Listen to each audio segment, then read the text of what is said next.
In the heart of the Atlantic night, flight soars through the sky, its engines making odd sounds as the fuel runs low. Urgency fills the air as pilots face the darkness, their choices echoing through the cabin's hushed tension. Suspense builds, breaths hitch, as they struggle to control the gliding plane, a desperate bid for survival. Experience the raw courage, a narrative that surges through veins, igniting the senses. The Air Transat Airlines Flight 236 was going from Toronto to Lisbon. It was midnight, and the plane was cruising at an altitude of 39,000 feet in the middle of Atlantic Ocean. It was not an unusual trip. The route and altitude were regular for pilots. However, there was one thing on the plane that would soon alter the entire situation.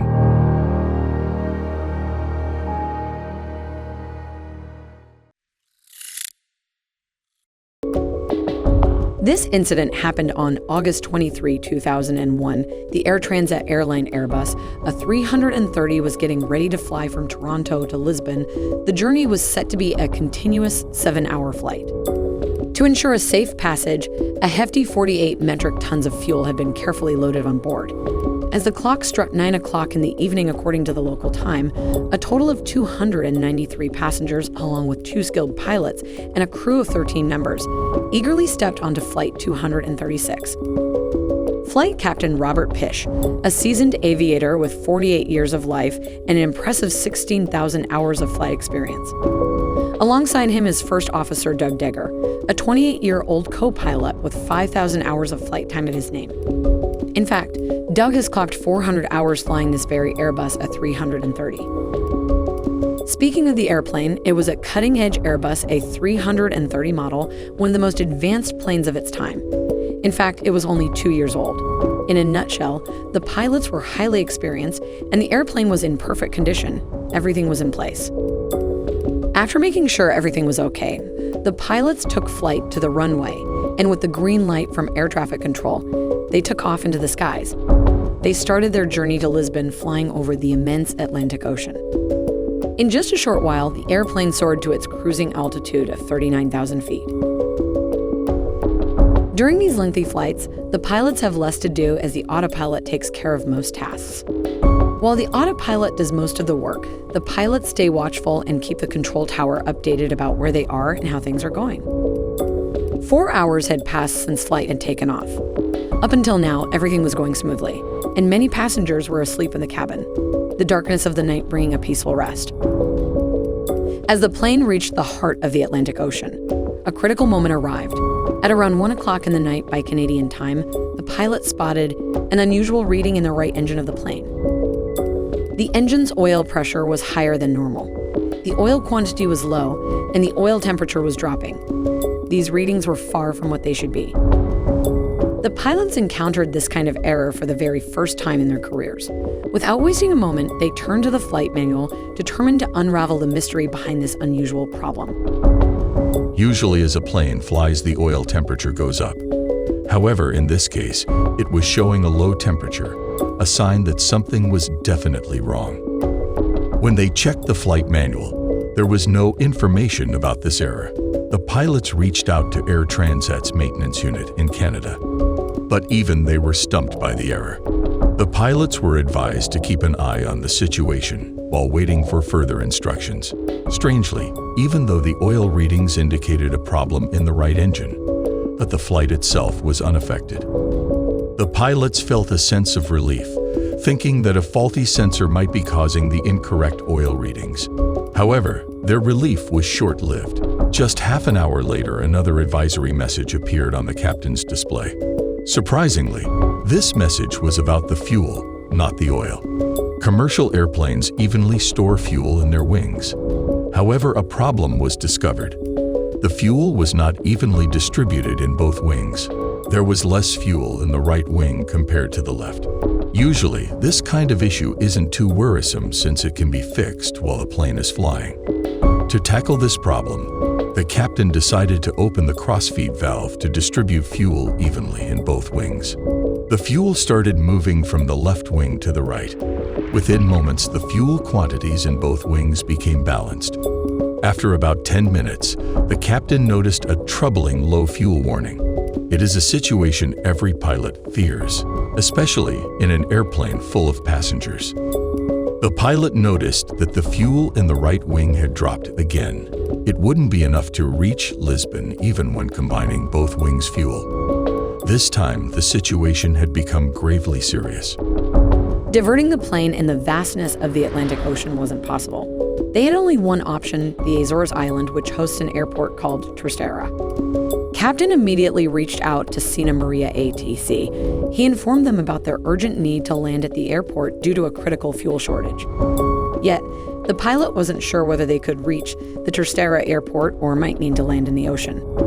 At this time, there were 7 tons of fuel left in the plane, which was approximately 7,000 kg. While this might seem like a significant amount, it was actually only 6% of the A330's fuel capacity.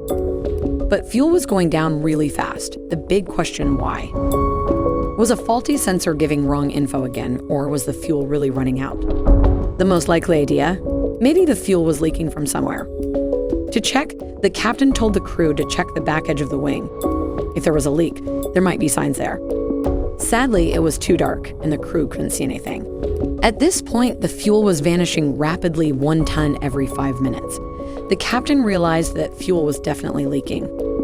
With just 25 minutes left, reaching Terceira Airport was impossible. Throughout this tense period, the captain and first officer kept in touch with both the maintenance unit and ATC.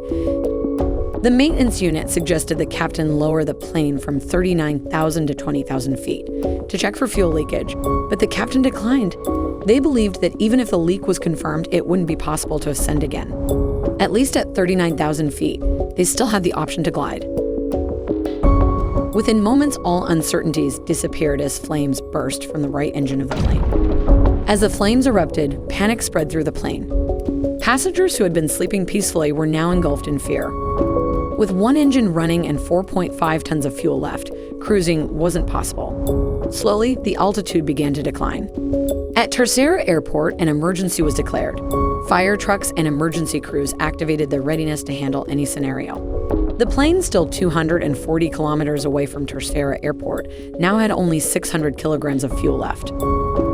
And then, the feared thing happened. The left engine burned due to running at full thrust. Flight began gliding over the Atlantic Ocean without an engine. The captain's decision not to descend to 20,000 feet proved absolutely right. With both engines shut down, the plane went dark since the electrical system relies on the engine. Fortunately, the plane's emergency turbine kicked in, generating just enough electricity at airspeed to power essential cockpit equipment. Now, Terceira Airport was just 120 kilometers away. The plane had descended to 30,000 feet, and the captain needed to glide this remaining distance. In the passenger cabin, the darkness and pin-drop silence had created a moment of fear. Such silence was probably a sign of a disaster. The worst case was that if the plane could not reach the airport, it would have to land in the ocean. So the crew started getting passengers ready in case they had to land on the water. An ocean landing is incredibly risky in every aspect. Because even if the passengers are saved from the impact, they can drown in the water. If they don't drown, they can still freeze to death from the cold water. Exactly the same thing happened with Titanic passengers. Glide a passenger plane without engines. It's an incredibly challenging task, relying heavily on the pilot using the control stick to manually adjust the plane's position and direction. The plane was descending rapidly at a rate of 2,000 feet per minute. In the next 15 minutes, it would either touch down at the airport or crash into the ocean's depths. When the plane was just 15 kilometers away from Terceira Airport, it should have been at 3,000 feet altitude. But it was still at 13,000 feet. If the pilot nosedived to descend quickly, the plane's speed would skyrocket, increasing the risk of a crash landing. So the pilot made the position of the plane in the direction of the runway, preparing for a critical landing. And the pilot skillfully guided the plane through a series of S-turns. While these turns increased the distance from the runway, they bought more time to descend safely. Usually, when planes are landing, they open flaps to slow down the plane, and the engines push harder, which lifts the front part of the plane. Flight 236 had a very tricky landing because it had no engine power. This made the situation not just unusual, but extremely dangerous compared to a regular landing. The pilots had only one chance to land the plane, which was a do-or-die situation. The plane touched down on the runway with a sudden and sharp bump, causing 8 out of its tall tires to burst. Bringing the plane to a halt was an immense challenge, but eventually the skilled pilot managed to stop it from skidding. As soon as the plane came to a halt, a fire erupted in the landing gear, sparking immediate action by the airport crew, who swiftly brought it under control. Flight 236 did something really amazing in aviation history. It holds the record for the longest time gliding without engine power, and nobody else has ever done that before or since.